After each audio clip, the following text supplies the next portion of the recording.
How are you, my dear children? Want to hear a story? Today I am telling you the story of Teeth of the Elephant.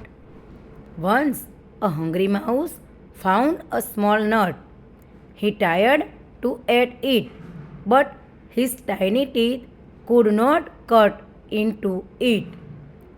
The angry mouse prayed to God. Oh God, why did you give me such tiny teeth?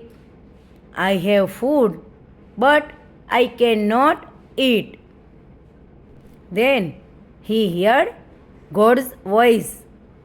Dear mouse, go and look at the teeth of other animals. You will get the teeth you like. So the mouse went to the forest. He looked at the teeth of many animals, but he did not like their teeth at all. At last, the mouse went to the elephant. He liked the long white tusks of the elephant. The little mouse asked the elephant, "Are you happy with your long, beautiful teeth?"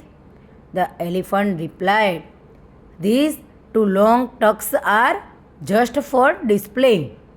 I cannot use them to chew food." The mouse thanked God for giving him the tiny teeth. Thank you, God. Okay, see you again with a new story. Bye bye. Thank you.